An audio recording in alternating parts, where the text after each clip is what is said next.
Welcome to the Bookish Spell, your cozy corner for all things bookish. I'm Angie, your host, and each week I'll be diving into the magical world of books, sharing reviews, author interviews, and so much more. New episodes drop every Wednesday, so grab a cup of coffee and get ready to turn the page with me. Nice to meet you. Welcome on to the show. Thank you. Thank you so much. Yeah. Start off by telling us who you are and what you're about. All right. Well, I'm BK Cavaleri. I am an indie author, and I published my first book in 2024 back in February.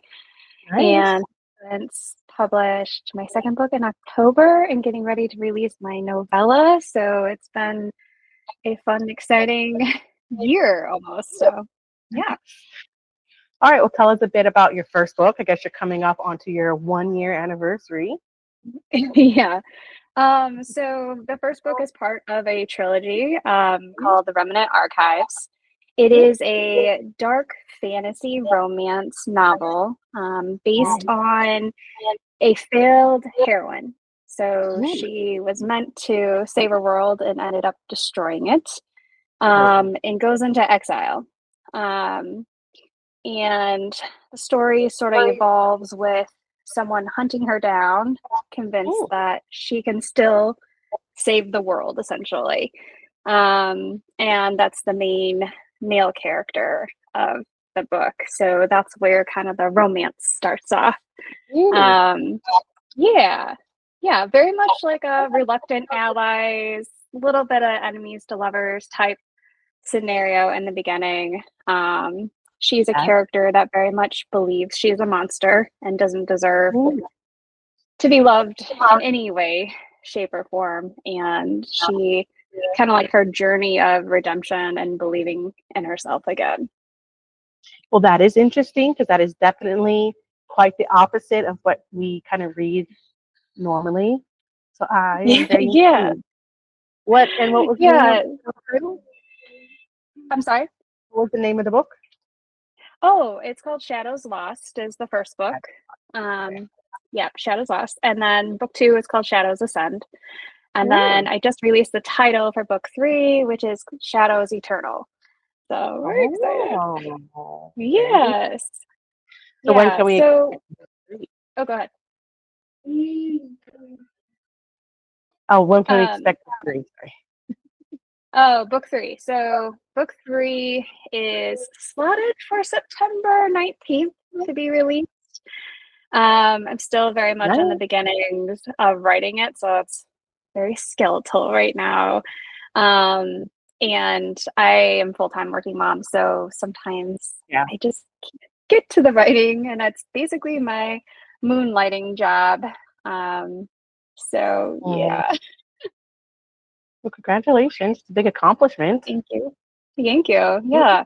When I was doing like, how everybody's doing the 2024 like recap yearly thing on social media. I was like filling that out.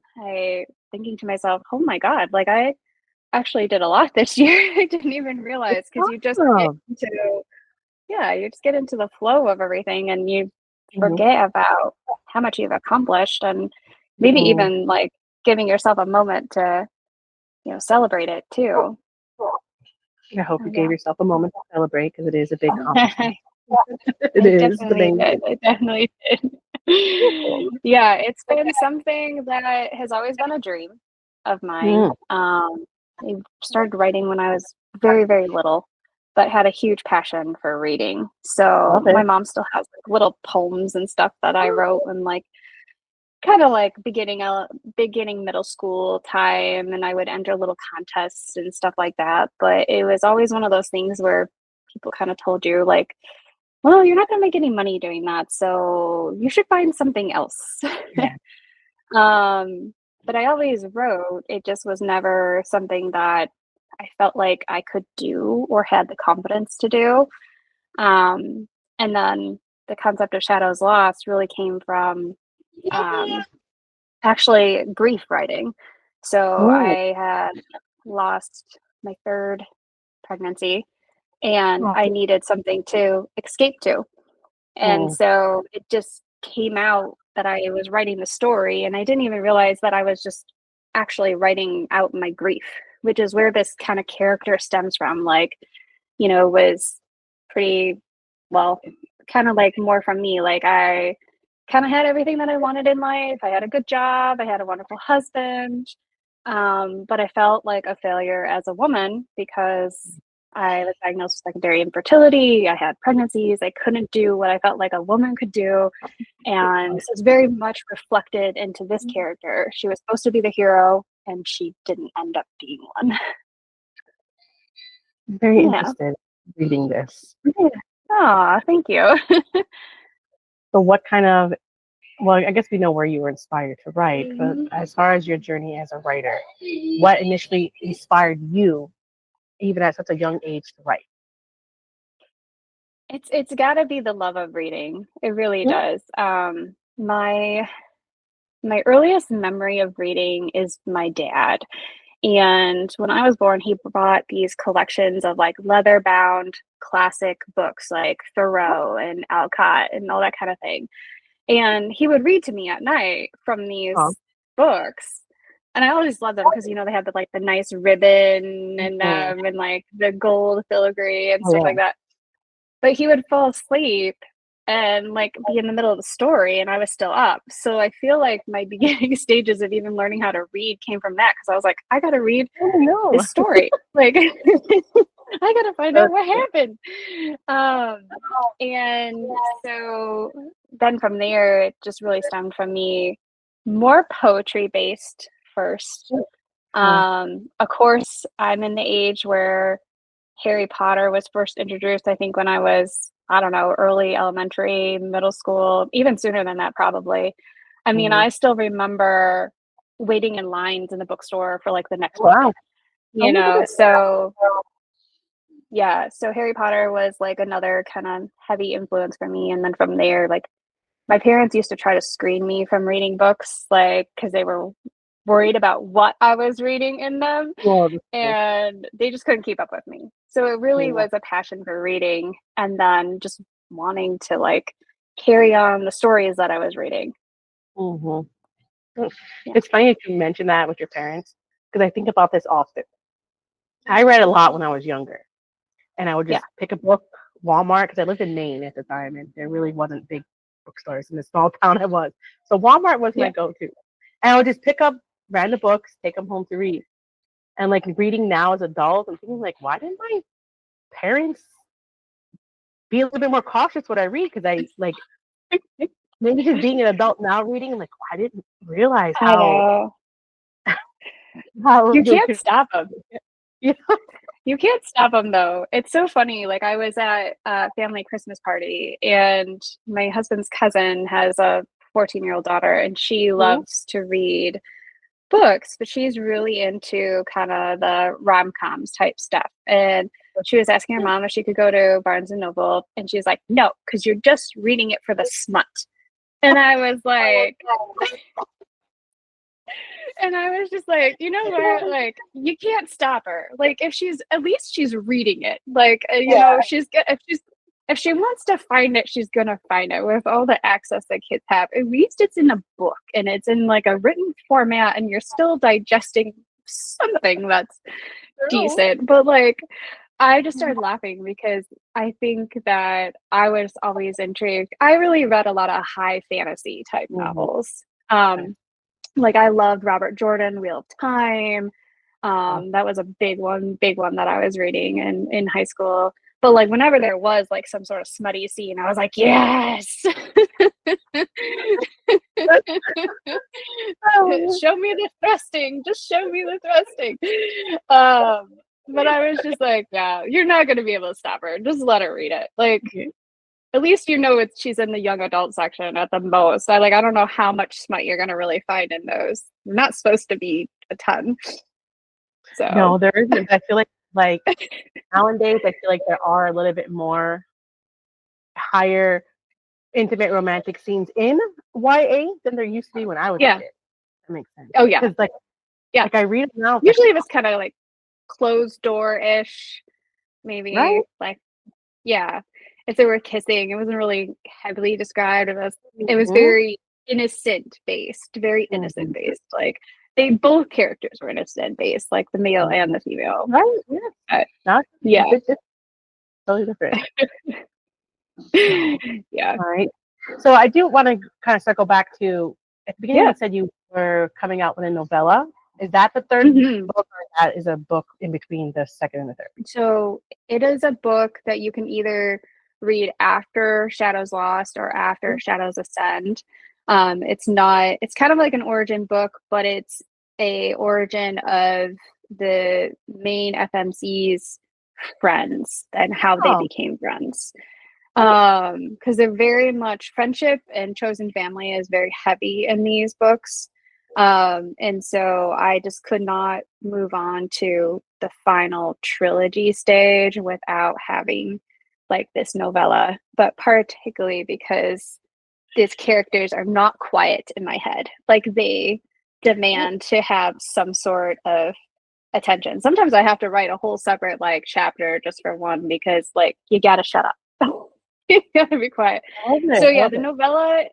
the novella is not the third book. It's just kind of a side Yeah. fun piece that I really, because I know the third book is going to be a challenge in a way of I want it to be perfect. I want it to kind of wrap up all the plots that I have running through it, set up for the universe that I'm planning on doing, Sure. and then yeah, like have it be pretty solid. And so I know my readers are going to want something in between to like quench their thirst while they're waiting on me to Like, finish up this book. Yeah. when can we expect your Yeah. novella? So novella is going to be released on February 8th. So Oh, it's coming up soon. soon. Yep, it'll be Congratulations. my husband and I's 11th wedding anniversary Aw. and the anniversary of Shadows Lost, my first book. So Wow, February sounds like a really happy month for you overall. yeah, I Memories hope you so. built. I- Yeah. So tell us, do you have a writing routine or like specific habits that help you stay productive, especially being a working mom? I'm very curious what your answer is, girl. Yeah. Well, I mean, I think I live my life a lot like how I write, which is pantser. Mm. I'm not very good at, yeah, not very good at scheduling my author life per se. Mhm. Which I have now a really good friend who took on the role of being my PA, and so now she's basically trying to organize all the things that I am trying to do, which is great. But as far as my schedule routine, most nights, like it's get home, dinner, get the kids to bed, and then shortly after, I hit my office probably about 8 o'clock, and depends on how involved I get. I'll probably write for 4 hours ish at that point in time, and then get up and do the whole mom thing all over again. Yeah. But You're, yeah, that's pretty much my schedule. you're the second person. I've been doing this now for I think yours will be the 14th episode. So 14 Okay. weeks. You are Ooh. an author that is a pantser.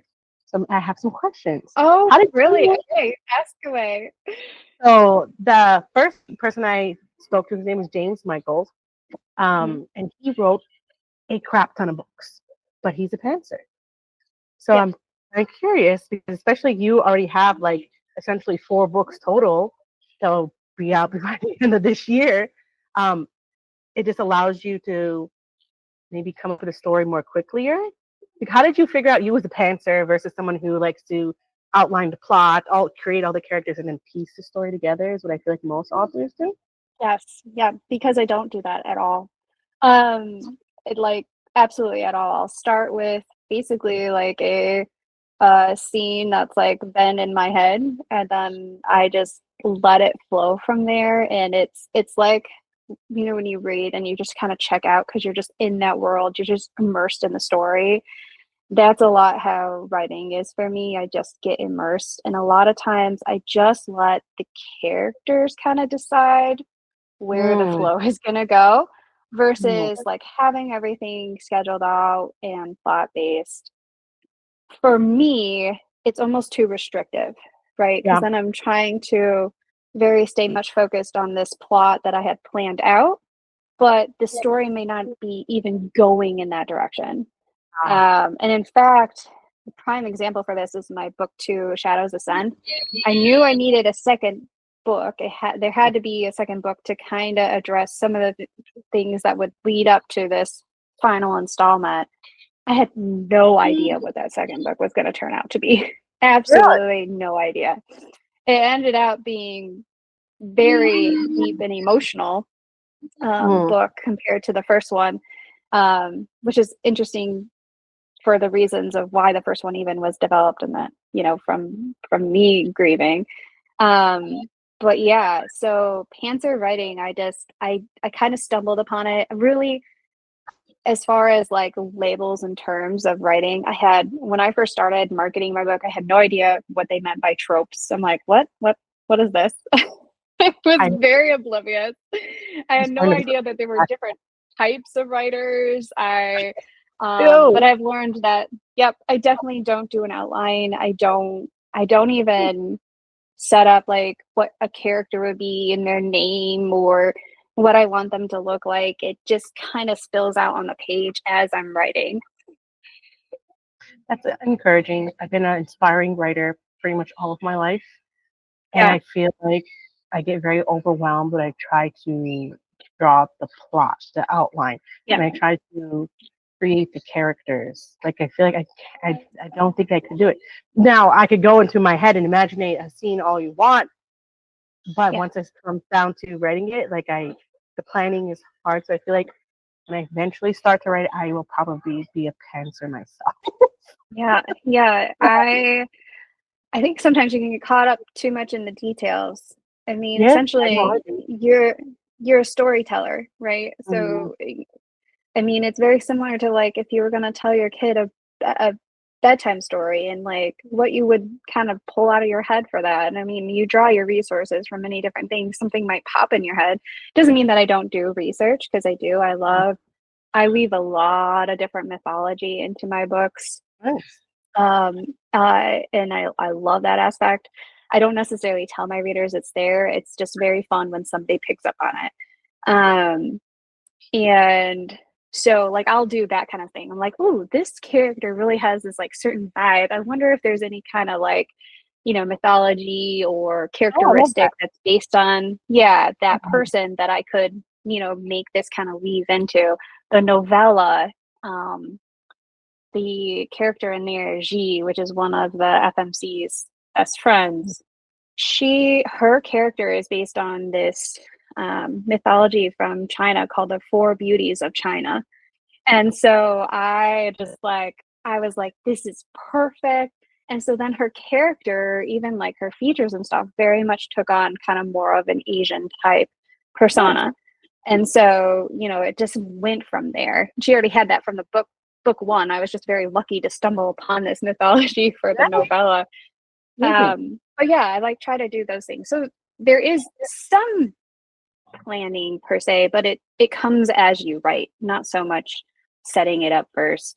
I think you can get so hung up on details like what to name them, what their hair color is going to be. Like, I think when it comes to storytelling, you're really trying to develop emotion, and like those things don't necessarily matter. And if you get hung up on them, you just kind of use your little parentheses or your brackets, and then you just move on from there. If you're getting stuck on it, and you just go back to plug things in. Drafting, you know, my first drafts are never going to be the same as my final drafts. Sometimes can end up being very different. So, So tell us a little bit about your approach in developing characters. Are they inspired by people you know, or just kind of see them up? I get this question a lot. I mean, perhaps I think they're inspired by a quirk or a personality. A lot of them, there's a character in the book that's very innocent and young, and I just imagine her how I was as a kid, very much of a dreamer and just kind of more ignorant to the world but strong and just able to just like, you know, be solid in who she was. And so I think sometimes there's little pieces of me and my personality that I'll pull out and then make that the character that I'm familiar with.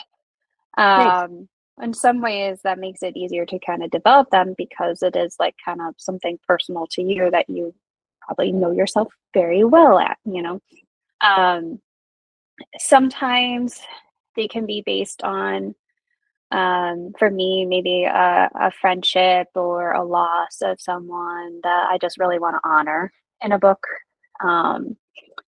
So there is one in particular that I'll want to do when I do my little archiver universe to continue with these books, that I will probably heavily base on that person too.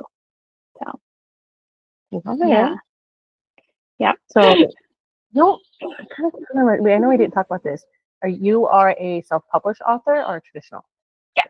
Yep. I'm an indie author and self-published.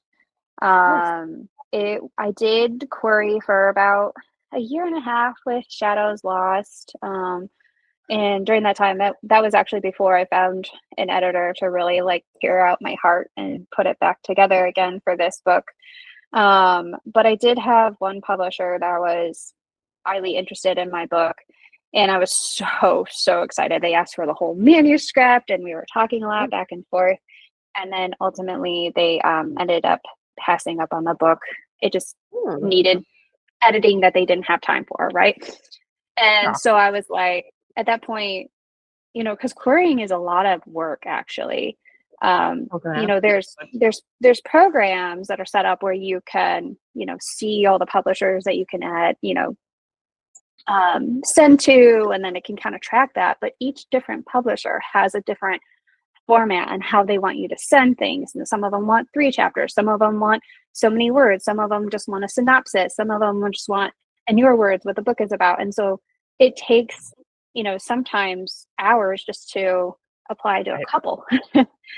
And so that can be very tiring. But after I got denied on that last one, I was like, I'm still going to do this. This is my goal. This is my passion. This is what I want to do. I'm going to self-publish. And I went about trying to find how I did that. I have no idea. I'm still learning as I go, even now with getting ready to publish the novella, which is technically kind of my third book that I'm releasing. You still are learning things along the way. Yeah. So, and in some ways, very wasn't sure what I was getting myself into, honestly. I was like, oh, I will just self-publish my book and put it out there. No, so much more than that. So much more. Really? So, yeah. What kind of advice would you give other authors when it comes to self-publishing? Like, where would the best place to start? Oh, I think the best place to start is to talk to other indie authors.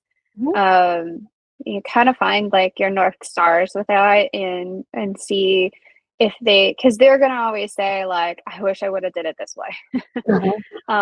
They're always going to have that piece of advice. I mean, I made mistakes with just even simply ISBNs. I had no idea what I was doing with that. And now I know. But I think the first thing that you need to always keep in mind is that if this is your passion, then it's likely that you're doing it for you first, which is very important. And that if you're doing something for you first, that means you got to let that imposter syndrome go and just do it. You're going to make mistakes. You're going to learn things along the way.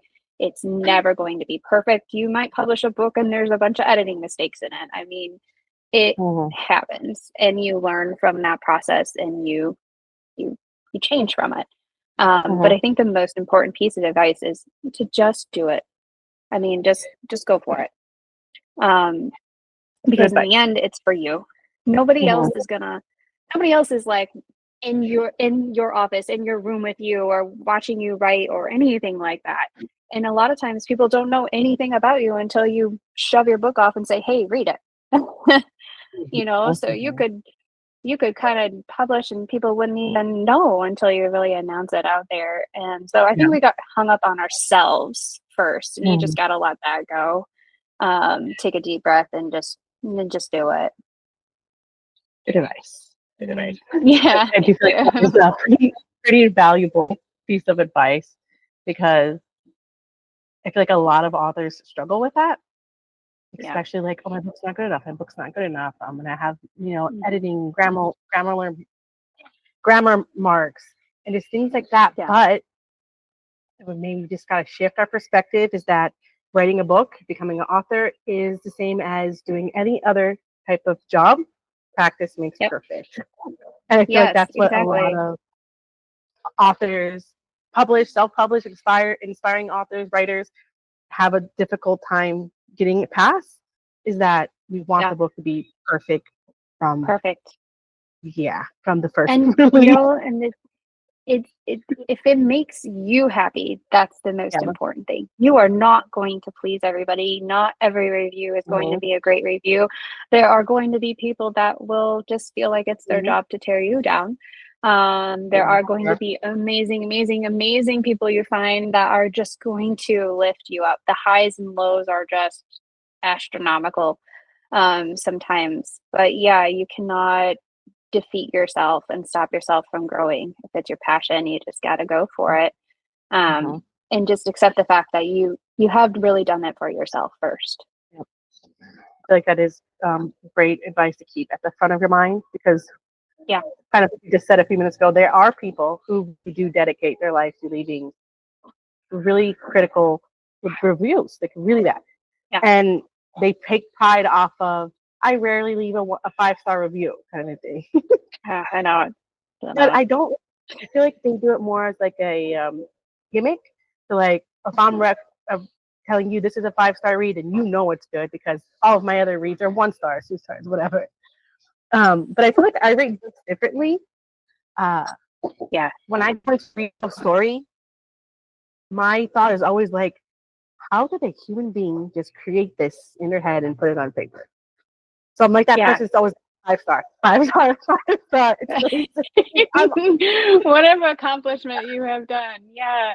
I mean, that's beautiful too. Like, I think because, you have an aspiration to be a writer too. Yeah. And so I think that probably that plays a role in it, because it is such an amazing accomplishment for you, because this is your future goal, right? So it is interesting. Sometimes there's always that debate about reviews being for a reader or an author, but sometimes, like, even when I'm reviewing a book, I'll look to see on like what are the negative ones on there, but then also like how many likes are on that. Like, are they writing this as like a satirical piece to just get attention?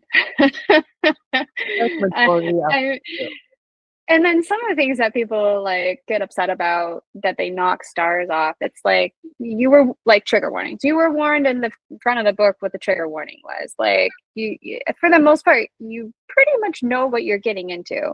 And you also pretty much know what genre you like as well. So if you're reading something kind of outside of that, you got to keep an open mind when you do your reviews, because otherwise it's just not going to be the same as something that you like, just like are hungry for. Like, I'm hungry for, like, I love fantasy. Like, I thrive on fantasy. I don't even think I've read a rom-com, honestly. No. I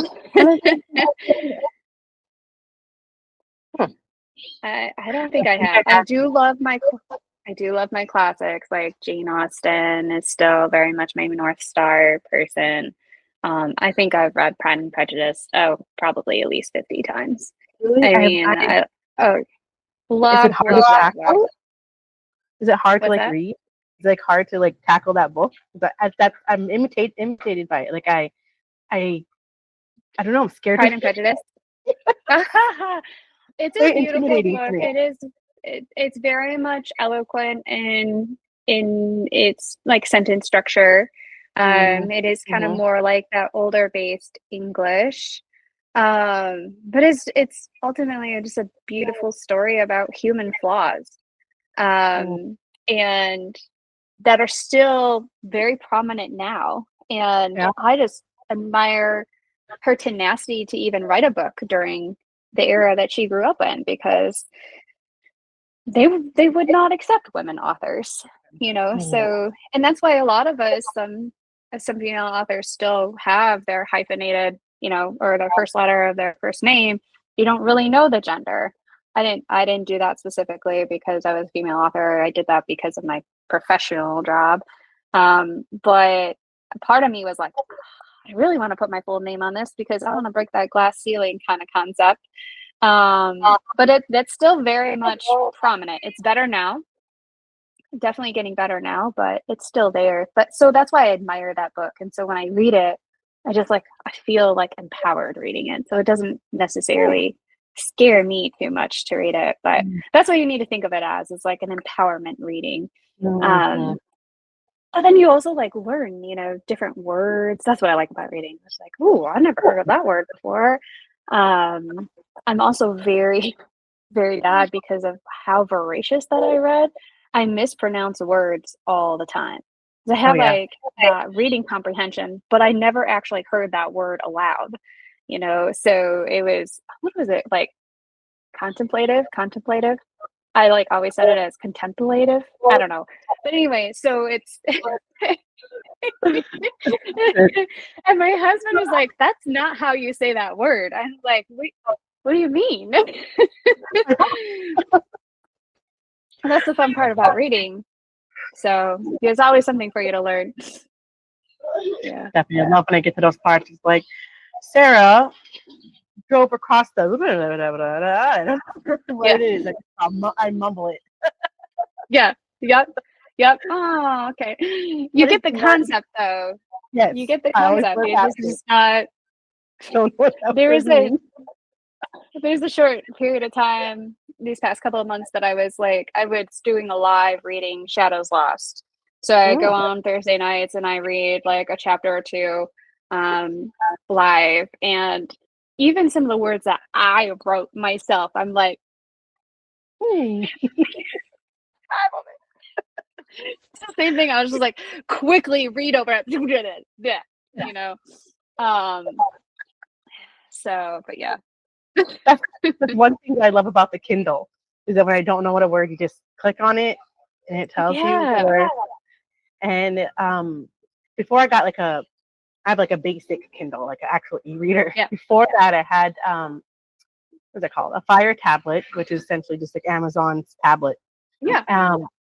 But what I loved about that is when you read books and you click on the word, it has a speaker, so it pronounces the word that you highlight. That's awesome. Game changing. I love that. Yeah. Yep. I'm the love worst. that. I'm the absolute worst when it comes to pronouncing names. Terrible. Oh yeah, me too. I'm bad at also remembering them, but yeah, same thing. I mean, I mispronounce the names of the characters in my book. I will admit that. I do. There's a proper way of saying it, and in my head, I don't say it. When I was doing the read out loud thing, people were like, "Is that how you say that?" And I was like, "Nope, probably not. Probably not. This is just how I say it." I remember somebody getting really mad at one of the either SJM or Rebecca Yaros or whatever on a panel, how she like mispronounced like a traditional name or whatever, and they just thought that was like very insulting to like the culture where that name came from. And I was just like, okay, but like I do that all the time. Like, I didn't see that. I feel like it's like a personal preference, right? Like I don't know, like even sometimes characters when you're reading, you know what they said they looked like in the book, but in your head you might tweak some things, You're like, oh no, I like him better with black hair or whatever. So I don't know. I just think that's kind of intriguing. But there was what was it? A few months ago, I finally read The Haunting and Hunting Adeline. Oh yes. So I finally that was like my first like dark romance book. Usually fantasy. Yeah. I never. I mean, that's like that. I haven't read that book, but that's like off the cliff. Like if that's your first dark romance, that hits heavy. I went from 0 to 100. I was very traumatized. Yeah, you jumped right in. I literally had no. And then that is one of my problems too. Is oftentimes when I read a book, I don't read it back. I just jump right into it. Very rarely I read it back. I just jump into the story and see where it goes. So I had no idea what Haunting Adeline was. I actually thought it was like a ghost story, to be honest. But so when the H.D. Carlton, who the author of the book, she released like a new cover with an actual human guy on the cover, which is supposed to be the male main character in the story. I'm just like, you just ruined the story now. Because the whole time I was reading it, I envisioned this guy to look like, have you ever seen the Umbrella Academy off Netflix? Yes. You know the big guy Luther? He was like the big... Yeah. His personality, the male character in Haunting Adeline, if you get to reading this, just remember, his actions, his attitude, his behavior was very like Luther from Umbrella Academy. It's like you're supposed to be this macho guy and everyone loves you, but it's like it's kind of funny. Like I laughed a lot in that book. Really. Oh, did you? Yes, a lot of people tell you like that. A nervous laughter. It was almost like so cheesy. Like it's like he's the guy, this amazing man, and everyone wants him, and he's the best man on earth. And this is like, it was a great story. I have a friend of mine. She rants about this book all the time because I think it really was her like first experience too for like a dark romance, and I think she like physically counted the number of F words in that book, and she was like, it was ridiculous. Like it was just like astronomical how many times that word was said, and I think there was something about how many times like a tear just slid down her temple, like it was just mentioned over and over and over again. Especially even to this day, I feel like every time we talk about that book, she still tells us about it. I was like, yeah, I remember when you told me that the first time. Like but it's still like it haunts her. Like it's so funny, but like that happens to me. Go ahead. No, you go ahead. Oh, I was gonna say that like, you know, you were talking about how the character on the cover kind of like ruined it for you. That happens to me a lot with like voice actors. Oh, like definitely. I'm like, oh, they have like a sexy voice, you know, and then you see the actual person, you're like, no. No. I think the first one was I used to like to watch the show Archer. Did you ever watch that show? Or do you know of it? It was like a cartoon adult show, and the main character, Sterling Archer, he'll have like this phenomenal voice, and then you like saw the voice actor and you're like, no. He also voices Bob's Burgers. I don't know if you ever watched that one. I watched Bob's Burgers, but I didn't hear this other show. That character looks exactly like Bob's Burgers, the guy in Bob's Burgers that he voices. Oh, that was so disappointed. Oh, yeah. It's bad, I know. There's some books that I one audio book ever I like DNF a book ever in my life was Twisted Games by Anna Hung, I believe. Anna Hung? Yeah, really? Okay. And I maybe got through like 2 or 3 chapters, but it was the audiobook and the guy's voice. I'm sorry to whoever was doing that voice acting, but it cringed me out so bad where I just like, I'll read it another time. Yeah. You're like, this is probably not an audiobook for me. Mm-hmm. It was just one of those where, like, the voice. But people love that series though. People do. I have one of my cousins is the one who keeps telling me to read it because she loved the series, but she read the book. So I try to do the audio. I'll read it.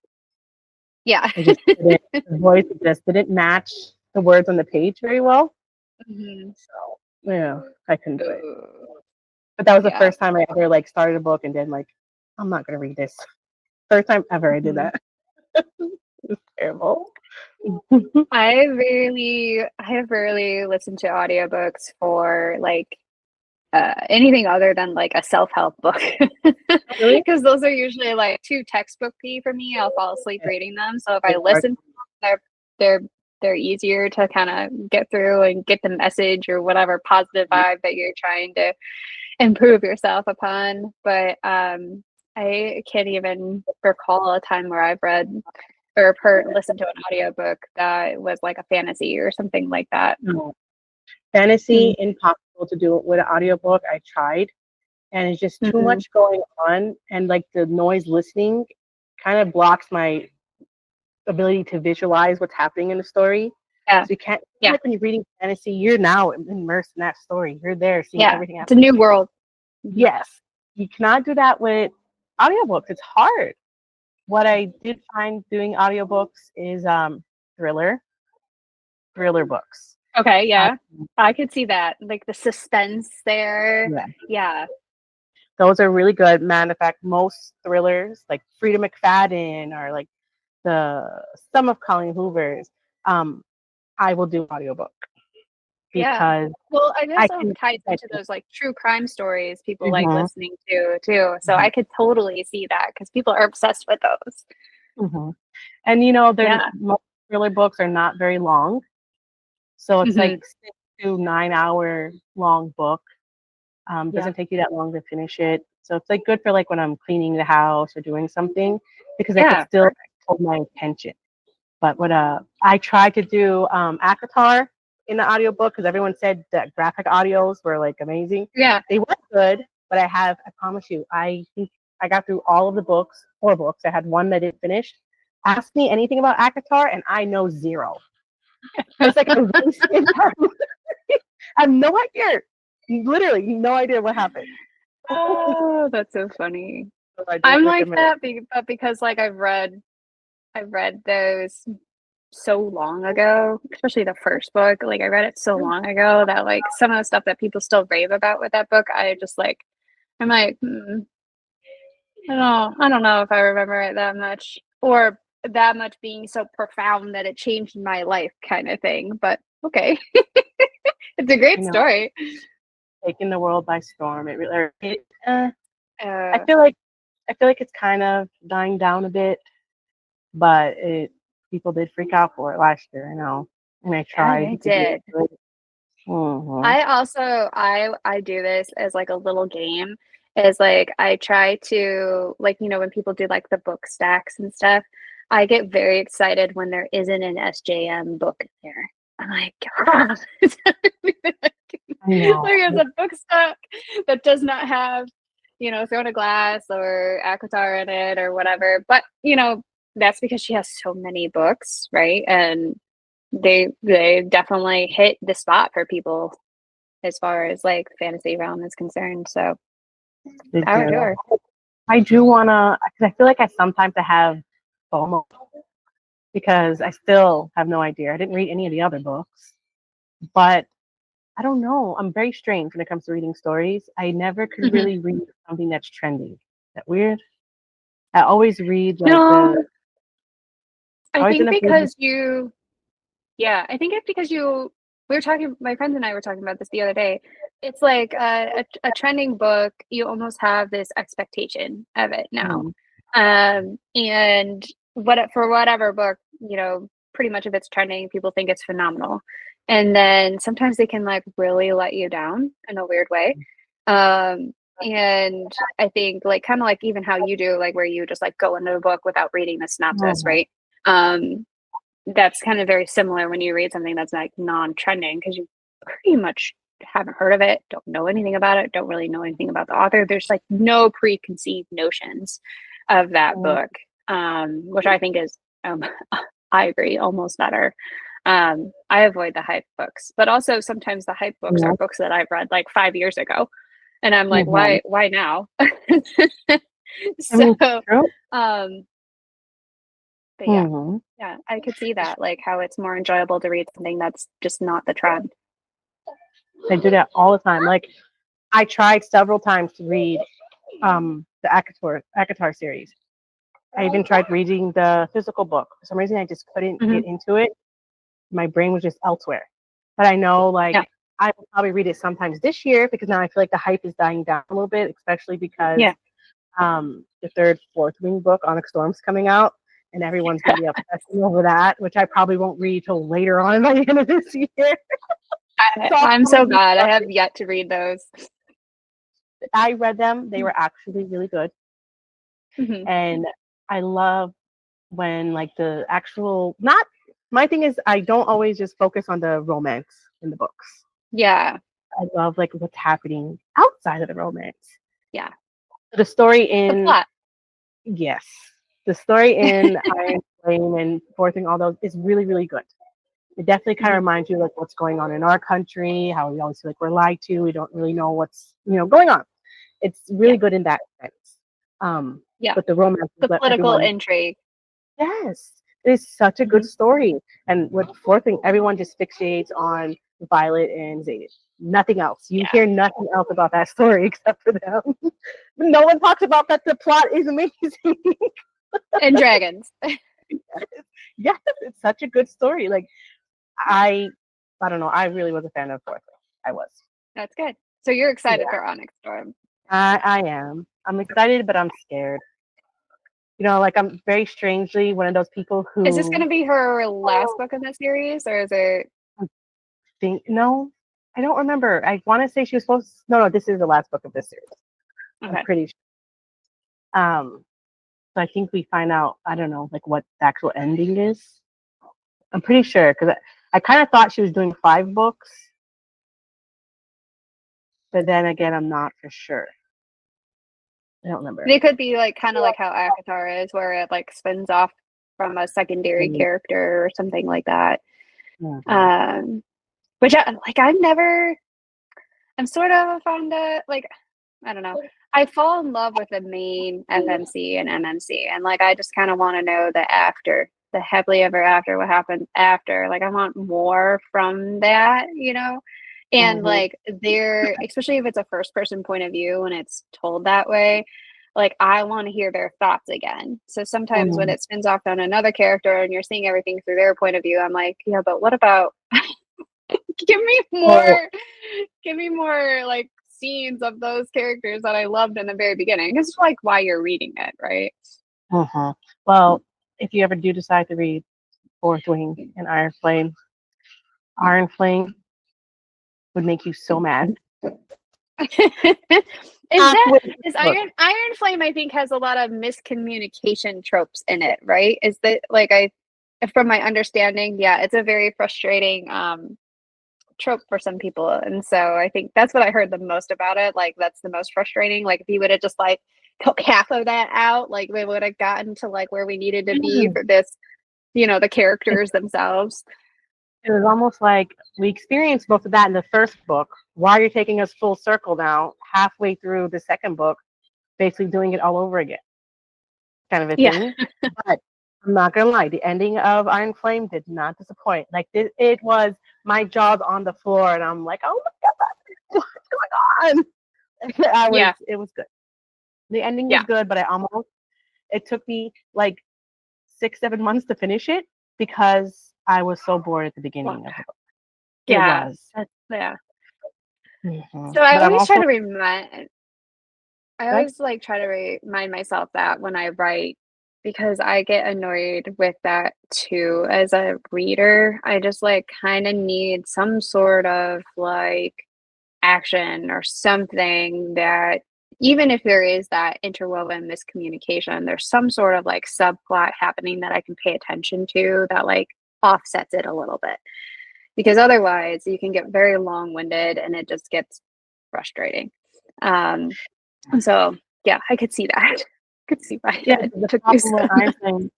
It was almost like there was just nothing going on for the first half of the book. It was just like her and Xaden liking each other, don't like each other, like each other, don't like each other, and there was no plot in between. It was just mainly that, and I was reading it, and because I want to be a writer, I was just kind of like thinking like, what's going on in this author's head? Like, how did she come to this conclusion of what is in the book? It added nothing to the story. It really did. So my thing is like she just wanted to be a really long book. Wasn't it like, I've heard that maybe some people thought she was like rushed through that one, so it didn't get as much like maybe attention. That's the rumor. I don't know for sure, but I had no idea. I didn't look much into it, but I know it's like it was a little bit of torture. So I've heard. But the ending didn't disappoint. I was really happy with the ending. Yeah. I mean, I've got that impression. Yeah, and I think I'm scared of the third book because I'm a kind of person that I don't mind waiting for the other books to come out because sometimes I get too attached to a book. It's like I'd rather stay where I'm at than reading the last book right now and finding it's all over. So, like I have seen people that like they won't read the last book of a series because they don't want it to end. I was like, I could never do that. I'm sorry, I couldn't. I also have a weird quirk where I read the last sentence of every book before I start the book. Otherwise, I can't put the book down. I can't stop reading. Like I'll get no sleep. I'll be up till like 3 a.m. I get up at 4:30 in the morning. Like I cannot do it. It's weird. I need like some sort of closure. It could be one word. It does not matter. For some reason in my head, it's okay then to shut the book and just move on with my life. So I cannot even imagine leaving a series unfinished. There's one series that I've done that for. One. I just could not suffer anymore through it. So which series? Oh, it's like an unpopular opinion. It's the Cruel Prince series by Holly Black. I could not. Really? In my street team, some of us are divided, but we have quite a few that like love that series. Really? And I call it the book that shall not be named. Whenever we talk about it, like this is the book that shall not be named. From what I hear is that the other books make this series better. But I was just like, after I read that one, and I love anything to do with Fae. So like my book Shadows Lost is a Fae and shifter type genre of a book. I grew up Irish mythology. My aunt still thinks like pukas exist and all that kind of stuff. And so I love that, but like I just could not, I don't know, it was just blah. And I was like, I cannot do any more of this. I did not connect with any of the characters. I was like, nope, I'm done. That I feel that is a hard, when you're not connecting with the characters, it's really hard to get through the story because reading a story is very based off of what we're feeling while reading it. Yes. And I do feel like that's what happens when I read ACOTAR. Yeah. I can't for some reason connect with those characters. Even though like the story itself, I know, I love that. Like I eat that up all day long. I love fantasy. Yeah. The characters, I feel like zero attachment to them. So yeah. I understand that. I haven't read those books, the one that shall not be named. I haven't read that yet. If you love it, you love it, and that's like I'm not bashing the book by any means. Holly Black is a phenomenal author, but like I just could not do it. So that's the one DNF series that I have had. So I feel like it's probably about like 90, you can even say 99% of the TikTok books TikTok last year. I didn't think I read any of them. Yeah, it's terrible. The only thing I really read was Fort Wing and I read all the Emily McIntyre, the Never After series. Yeah. And there was one more and Divine Rivals. But I know there was a lot of like problems with her. I'm sorry? Okay. No. I think the Divine Rivals goes back and forth between whether or not people like it or not.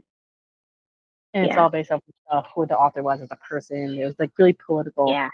With her, where people didn't, they want to ban her and all this stuff. And I'm like, at that time, I just got back into reading them. I'm like, what's going on? Her book was amazing. Why are we hating her? I have to look up everything.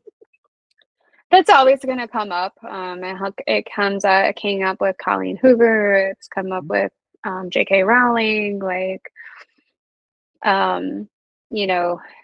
whether or not they're a good person, we don't know. We don't know them personally. You don't know.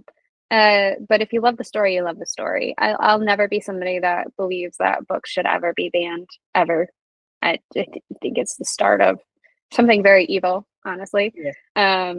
And so I just will never agree with blacklisting any author to ban their book. So when I was reading the Haunting Adeline, I kept reading, like, when I read a book and I'm really enjoying it, I'll look up the author. So apparently, like, her books were getting banned a lot. And as I read it, I found out, and like just reading it itself, the plot of the story, it's like, well, now it makes sense. Why is the government, they want to ban this? Because is she speaking the truth right now? Because it's very much about like trafficking and all that. And my thing is like, you banning this book is only making us believe that what this girl's saying in this book is true. Yeah, usually when it comes to like government banning books, if there's something said in it that there's a message in it that they don't want to be shared. And that is the reason why I finished it, because her plot, it wasn't even, had nothing to do about the characters. Her story in the book was so like, it just totally shifts your perspective on life and how it's a very real thing what she wrote about. Yeah, I mean, even if it's like a book, like there's something about the author that you don't agree with, like their stances. AI is a big thing going on right now, that kind of stuff. Like, you don't have to read the book. So I mean, you can just leave it alone. Like, you don't have to ban a book specifically. Like, you don't have to read it, you know? It's true. I just, so I didn't know J.K. Rowling was like this political person. I just found this out. Now, if you look on her Twitter, she has a pinned comment that was, I was on the floor laughing because it was so unhinged.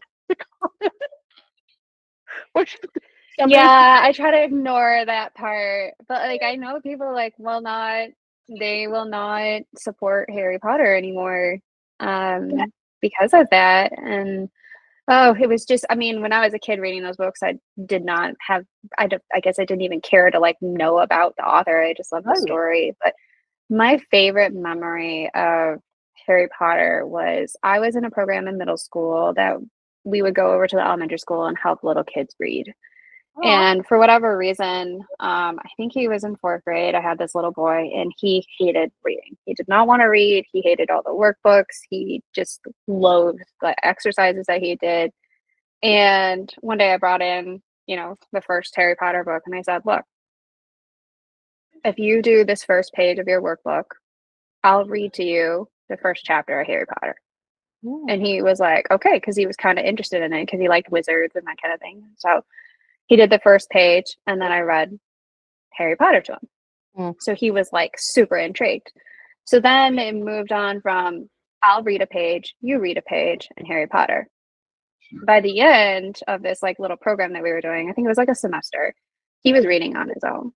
Nice. But it was because it was something, you found his niche. You found something that was going to be exciting for him, and Harry Potter was that. So like, before I left that program, I bought him that first book and gave it to him. But like, so books are powerful. And it's sometimes it's just very sad to see them be judged based on the person that wrote them. I mean, I can see why. So I understand, but sometimes I'm just not going to think about that because I love those books so much. I know. Like, I was so surprised. I'm like, wow, this author is brave. She has such a huge following, such a big franchise. And you put the N on top of that, you pinned it. It's like, girl, you're savage. I was so shocked. Yeah. Yeah. But like, also, I mean, she's made it, right? So she has really like nothing to lose. Nothing to lose about that. I thought that she's already at a very successful point. I'm sorry, my little girl's crying. Here. Yeah, okay. There you go. There, watch that. Sorry. I don't know. It was crazy. I didn't know all that was going on. I'm always a little bit behind on the news. Yeah. Yeah. Sometimes you just like don't want to know. Like you just don't want to research it. I just don't want to know. I mean, I still love Harry Potter regardless. I know. I mean, you're already in it. You've already involved yourself in it, right? So it's like hard to like nope, I'm going to get rid of, I mean, they're sitting right here. I'm going to get rid of all my, my Harry Potter books because I don't like the author anymore. But also that means that maybe we should pay more attention a little bit to who's writing and what they're writing and maybe the messages that they're trying to tell us in the book. Yeah. I mean, that's a good way of even just watching the movies. Maybe shift my perspective. I mean, we just watched them all for Christmas. My daughter's 3, and she like loves Harry Potter. So I actually can't wait for her to read the books. Oh. It's just sad seeing J.K. Rowling like that, but I still love her work. Because in some ways, like, you don't want to be a hypocrite. Like, you do have certain stances that you believe in, and you don't want to support somebody that believes in something that goes against something that's very passionate for you. I mean, for me, it's like, you know, basic human rights is like very passionate. I'm not going to support anybody that does not support something like that. And so it is what it is. But like, we all have our personal opinions. I think some of those things, like, we've been very heavily influenced to feel either a form of praise or disgust when something comes up that's like triggering, like, and I think we don't realize how heavily we've been influenced to feel that way about a specific thing, but it's very human, right? Like, to attach an emotion to an opinion, right? They are two separate things, but we bring them together, and it can be very powerful or it can be very problematic. Yeah, it can. I feel like I'm one of those people, though, that especially like people in the entertainment business, you have a very big influence on people. Yeah. You shouldn't be putting that out there when you have such a huge impact on people. Because for one, it's not fair to those people, because they feel like just because you're this famous person, they feel like they know you, who you are, that they're gonna go and follow you. I always felt that way about people in entertainment, because there's some people who are like, you know, ride or die for their famous favorite person or whatever. So that's just what I feel like. If you're gonna be in the entertainment business, just be entertainment. Yeah. You know? Yeah. Try not to pull it all in. Yeah, the personal side of it. Yeah. You know, another way is if you want to be political, then be famous for being political. But don't, you know, like, no. No.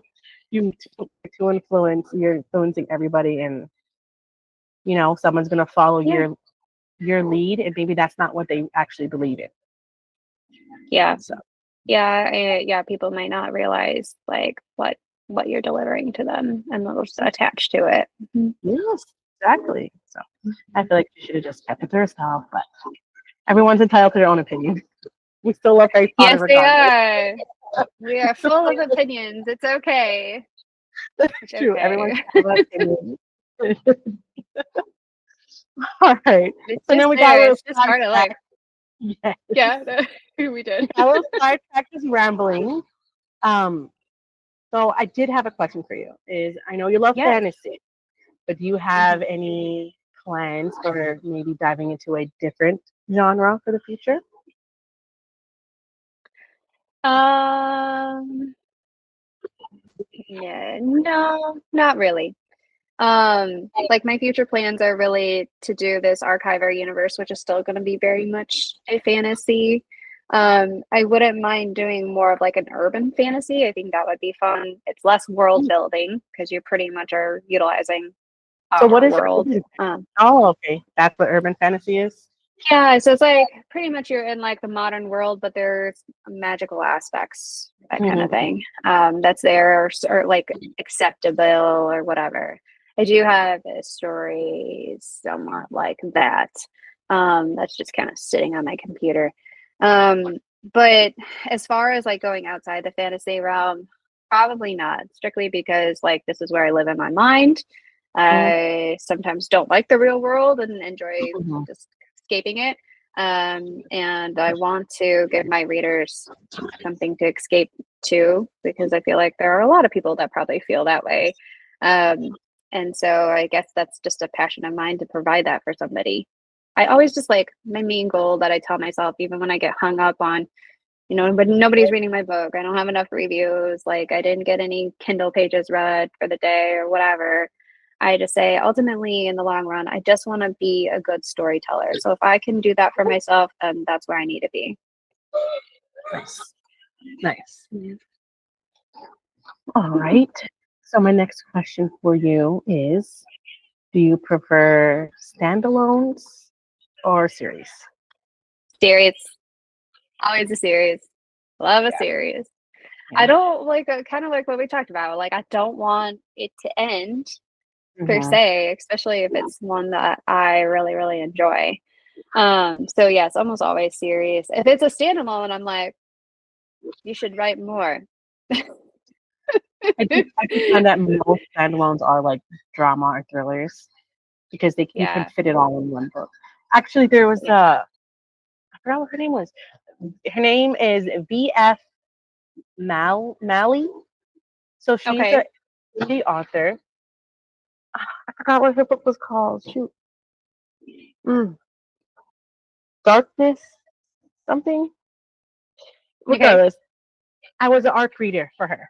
I forgot totally. Sometimes I could be a terrible ARC reader because I forget. But I eventually end up getting around to it. So I forgot I had to read her book. I read it. It was a really short book on Amazon. Like I think I read it in less than 2 days. But the way that this girl told this story, my mouth was on the floor. Aww, that's awesome. It was a drama that's how it just kind of came to my mind. It was a drama, but she fit so much in like 200 pages. Yeah, that's hard to do. I can't find her. For some reason, she's not posting on her social media. I think I have to send her an email because I want to know where she's at. This book needs to be advertised on social media. Yes, because I was like totally like, what did I just read in 200 pages? It was so good. So I feel like maybe a little bit drama. You could get those, but definitely fantasy. Yeah. Needs to be a series. Yeah, fantasy for sure has to be a series. It's very rare. I think that is a niche for some people though, that readers will latch onto if you can do a very good standalone that is a fantasy.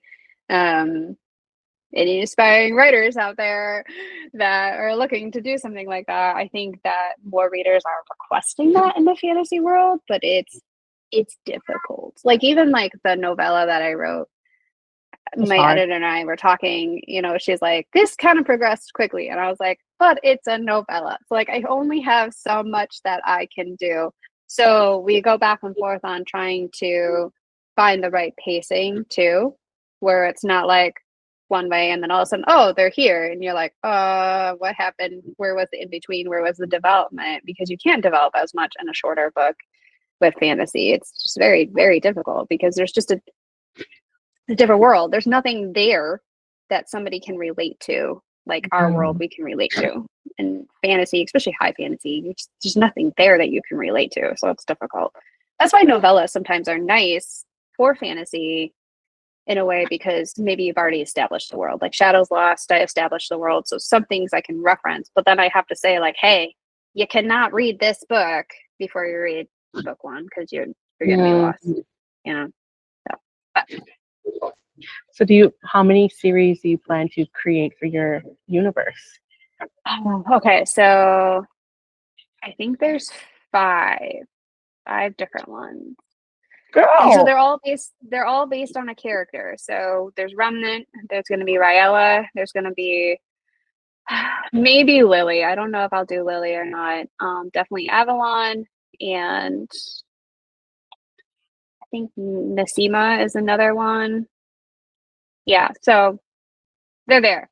They're all characters that I actually have already written like a little bit on. And this started because I was like, you know what, it'd be really cool. I have these different like stories floating around to just bring them all together in one gigantic plot that you don't really know you're reading from Shadows Lost, but that's where it all starts. Nice. Yes. Okay, that's going to be amazing. Thank you. Definitely. Yeah. I mean, it's just all depends on if I can keep carrying on. Some days are harder than others in indie author life. So I can imagine. And I feel like maybe this past month or two has been a little bit difficult for everybody. I know I've been feeling it. Yep. We gotta find our new Yeah. normal, because I don't think we'll ever go back to normal. No. We gotta find a new or just more books to escape into. that was yes. I like since I don't know, maybe I'm just having like a withdrawal from trying to get through Christmas. It was a struggle, let me tell you. And get through all the holidays, and now just like I want to just stay in bed and just sleep for like a week because I'm so exhausted from getting through the holidays while still trying to survive. Yeah. That I don't know, Absolutely. the past couple of days I've just been so like I'm not on my social media right. I haven't been keeping in contact with the people I need to for the podcast and all this stuff. Like I need to escape. So I started a book this morning and it felt good. It's called Spells and Spices. So it's a witchy novel. Oh yeah. I've heard of it. My first witchy novel. I've done a podcast with her a few weeks ago, so if you want to listen to her. Okay. Her name's Kay Clancy. Yeah. I'm only in like a couple chapters. It's actually really good, and it got to the point where like it's making me feel good. You know, Good. Yeah. so, like okay, I gotta clean up now. So reading it motivated me to like, oh, I gotta fix the bed. Let me do the dishes so I could start, reading more of this book. So it was what I needed. So I do appreciate all of you as authors creating that little escape for us. Just to get through life, because life's been pretty brutal. It's been. And that's why we write sometimes too. It's like I just need to escape a little bit within myself. Yeah, that's great though. I'm glad it's giving you a in some ways, if you can like unload the heavy, even from reading, then like you feel more inclined to do other things that are productive for your life. That concept of filling your cup, right? Like if you don't necessarily take care of you first, you can't give back to somebody else if you have nothing in your cup. If you don't have anything left, like that pertains to like family, you're not giving the best of yourself. So if you can find a way to like fill your own cup, then you can influence and be the mom you want to be for the day, or be that coworker for somebody, or whatever that might be. And so it's important. So it's awesome that book could do that for you. That's beautiful, actually. Yes, it was good. I had a little bit of a reading slump. Like I read 0 in December. And I had all these plans to read all of these books. 0. Literally 0 got done. It just was rapid fire too, December. It was just so quick. It felt very short. And everything's emotionally charged. So it's a lot to kind of handle. That's a lot. I just hope and pray things get better soon for everybody because it's stressful. It is. All right. I got a few questions for you that are mainly about you and not the writing. Okay. I'll let you go because we've been talking for a while.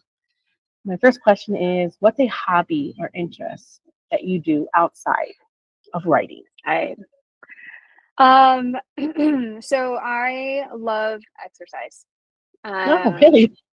Yes. So before I was doing all my writing stuff, I was a health coach online. I'm a physical therapist by trade, so that's my daytime job. But I love working out. So that's my hobby. That's what I do to fill my cup. It helps me with like some of like my mental health stuff too, because I get really bad anxiety and depression sometimes. But like I literally every 5 days a week, I get up at 4:30 a.m. and I do a workout before I go to work. And it just gets me started for the day. So I enjoy like weightlifting and that kind of thing. So that's kind of like one of my main hobbies that I do at this point in time. Yeah. Nice. Yeah. I have a side question to ask. So you work in physical therapy, and this is a thought that I had a while ago when I talked to that author Kay Clancy. She works in like a science lab, something like that. I forget, somewhere in that genre, but still like in a medical field. You write fantasy because it's an escape from that what you see from a doctor's perspective. I feel like that's where it makes so much sense. Oh, for sure. Well, healthcare is hard in general. And I'm an outpatient physical therapist, so I will treat people sometimes 2 to 3 months at a time.